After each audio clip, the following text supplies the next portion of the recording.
Thomas, Frank. Thomas, Frank.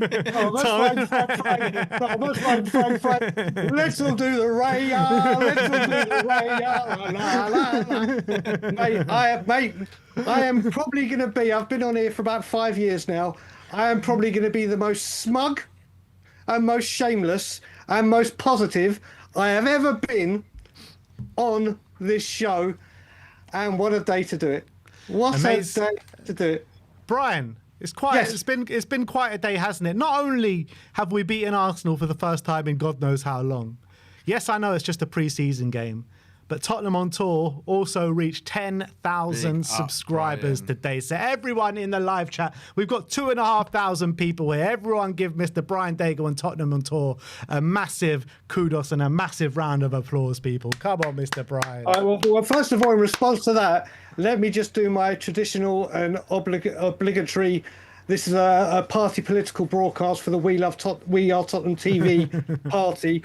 As I've said from the very, very beginning, people don't understand how special your channel is, how important you and Ben are to the community, how so many people, including that person next to you. He is Ben, right? That person, yeah, he is Ben, right? You know. Yeah, but the person next to you, Ben, the person next to you, Ben, who is talking nonsense about Thomas Frank and this guy, wouldn't have met him if it weren't for you guys. There's so many people, and in the chat and everything, you are the heartbeat of everything. If it weren't for you guys, Tottenham on Tour and many other channels wouldn't even exist. But not just that. People need to understand, whether you criticise this channel or love this channel, the amount of work that they put in for everyone, whether it's other channels for support, guidance, advice, whether it be at the game for pictures and everything. When I started doing YouTube and coming on this channel, I was about to fall off the wagon again, and I've just celebrated 17 years. And if it wasn't for coming on with this channel, God knows what have happened. Both you and Sim and everyone in the back end, this is my channel. This is my one and only channel. As certain footballers would say, my love for you guys will always be there. And like I said, if it hadn't been for you guys, God knows where we would have been. So thank you to you guys. Thank you to everyone in the chat. It's a great day for Tottenham on Tour. Now we go for 20k. And we've got Frank. So it's going to be positive me when we talk football. Mate, the hierarchy can piss off right now.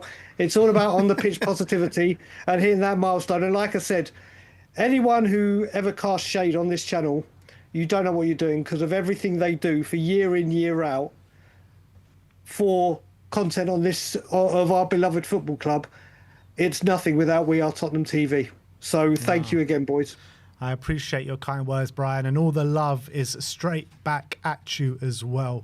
Much love to you and all the help that you give the channel as well, and much love to everyone else in the live chat and the comments right now, because it's you guys that make this channel happen. But look, this ain't about this channel. This is about beating Arsenal in the North London derby today. So speak to me a bit about that, Brian. And I can see George in the background, but I'm not sure why it says George Alton under your face. Brian. I think George is trying to infiltrate the stream here or something. I don't know what the hell is going on. So we've gone from Greg Bagel to George Alton. Before I came on, Fanny Diriaku started calling me loads of different names. So that's what probably threw whoever's in the back end. Is it your birthday again, Brian? No, it's not, brother. It's now, listen, what can you say? Listen, people will say it's just a friendly. Ben, we were saying yesterday, this is never a friendly. Yeah. This is never a friendly. I mean, tomorrow, player ratings and everything we got to do. What a joyous day tomorrow is going to be already.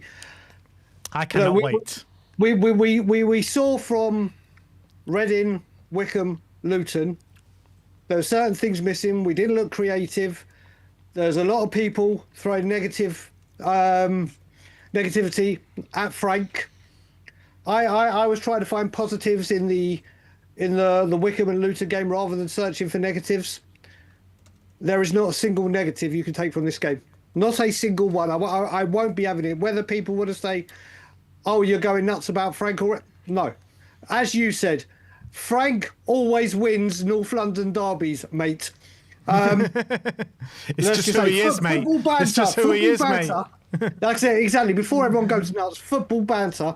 Look, do you know what? The most important thing I took from that is how night and day we looked defensively. Yeah. Yeah. How organised we were in a shape. Yeah. How every man got back and defended. The organisation, the positions that they were taking up, the work rate, and the togetherness was incredible. Incredible. And we heard all the Arsenal fans going, do you know what? They've been there longer. They're acclimatised to the weather. Look at the team they've got and the players they brought in. And I've been one of them about players brought in. But my God, that was an incredible performance for a North London derby that everyone, or a majority of people, thought we were going to lose and get absolutely smashed.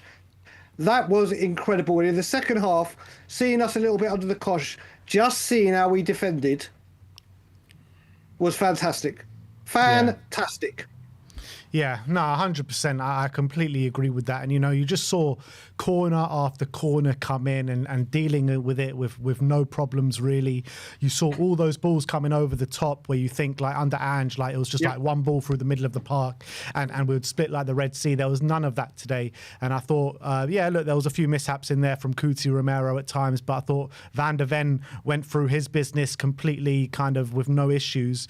But for me, the fullbacks, talk to me about the fullbacks today. Well, first of all, like you were saying, Romero, Ben, the thing is, we've got to remember, players will make mistakes in the game. It's making sure that the team are there Yeah. to make sure that mistake isn't costly. Yeah. And that's what happened. Pedro Porro, who I adore and I love it. I can't believe 2 years ago, Ben, when you said he was starting against United, I got on my knees and was like, oh, for God's sake, he can't defend. Mate, since the last couple of years, he's been brilliant. His passing, and mate, his deliveries from the corners. Do you know what? The delivery from corners looked fantastic as well. Spence, who came in obviously because of Destiny, was fantastic. But I think Porro was absolutely outstanding. Absolutely outstanding. They just didn't look a threat, did they? Saka was non-existent, but that was Spence. We just as a team, as a unit, that just looked incredible. I can't speak highly enough. Mate, every single player done their job. Some players need to do a bit better, but every player had a job to do and they did it. Yeah, completely agree. Talk to me about that goal then. Pape Sarr from the halfway line, channeling his inner David Bentley, channeling his inner Naeem. I mean, it don't get much better than that, does it? Channeling his inner Harry Kane. Yeah. It's what we do now, halfway line goals against the filth. It was a fantastic finish. I mean, something you wouldn't have thought he had in him, because that's not an easy finish. But how well has he done under Frank? Yeah, three goals already, Brian. Yeah, he looked very accomplished.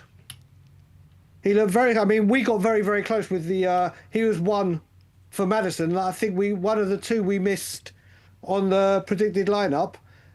And he's taken a claim for the place, isn't he? For the shirt. Yeah, You can't say he isn't. This is what, Joe, like we said, like a pre-season is for Thomas Frank or whoever the manager be, whatever, for any team, to get his views and his plan across of how he wants his team to play, and use these games as games to look at what he needs to fix or who he may need to bring in.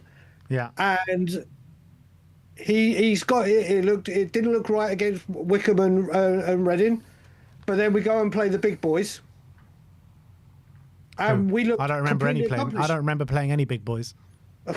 But you know what I mean? I don't. At no point in that game, even when they said 6 minutes, did I think, okay, oh my God, here we go. This is going to be a nightmare. We looked so organised in defence. We really did. We looked so organised. It just didn't look like we were going to concede.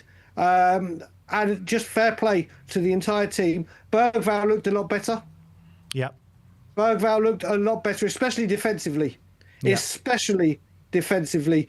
I think Spurs take a lot more answers about how we're going to defend compared to how we're going to attack. And obviously we haven't seen Solanke. Kudus, what tenacity and work rate and power and drive that man's got. And West Ham said he didn't have those things. Said he's lazy, he's this. Yes, it's pre-season. But obviously we do need more players coming in. But well done, Frank. well done Cochrane, well done all of them for getting the job done. Yeah. What do you think of Romero's nutmeg today? Oh, mate.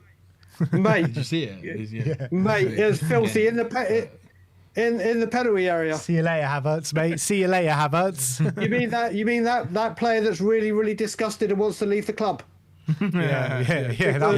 Yeah, That one. You mean that one who's The one not that had the gonna play? captain's armband on, yeah. The mass exodus that's about to come. Yeah. So what can I say? It was filthy. Like you said, Ben, he made a couple, but the team were there to support him as a team and a team performance.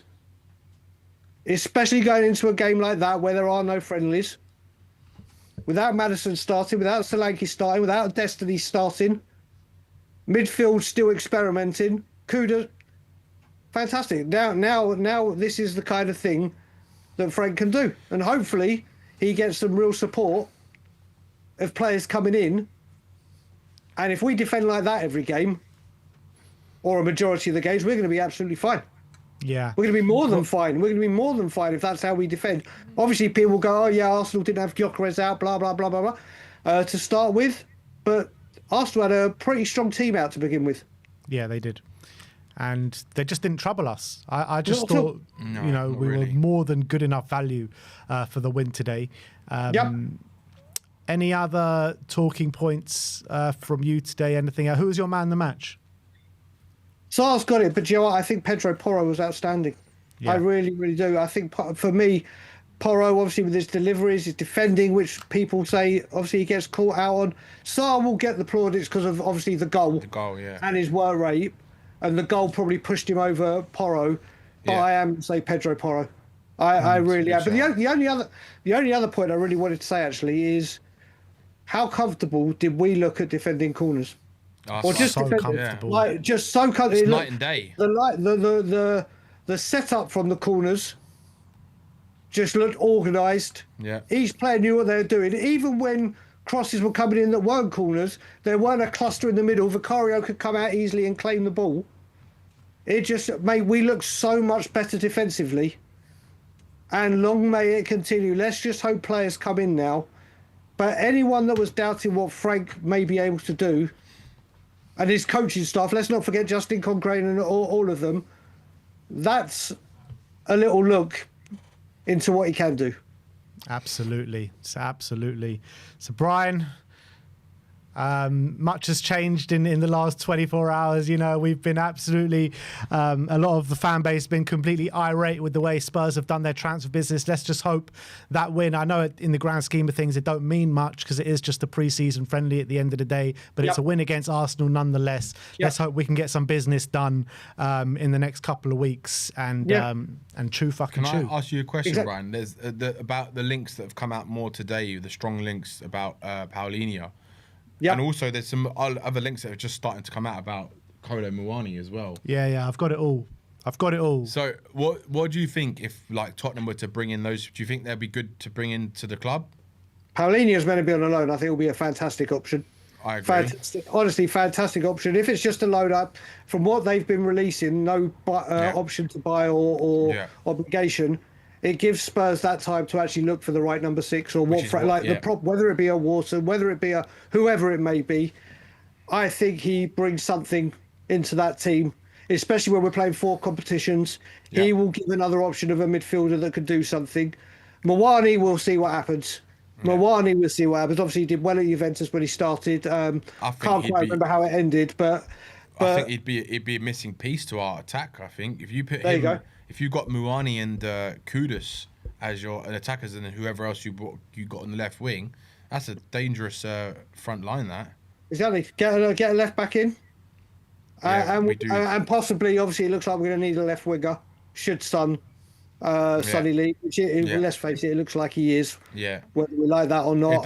it does. But listen, like I said, like you were saying, Ben, as well, going back to it, people need to separate people's feelings towards the boards, like myself and a certain guest that I could see in the background, and how we feel about the board, and then look at the manager, the team, the players, and the way we've played. My frustration will always be there. I said, people, whilst Frank's here, my belief, my backing, my faith in Thomas Frank was there beforehand. It will be there his entire career at Spurs.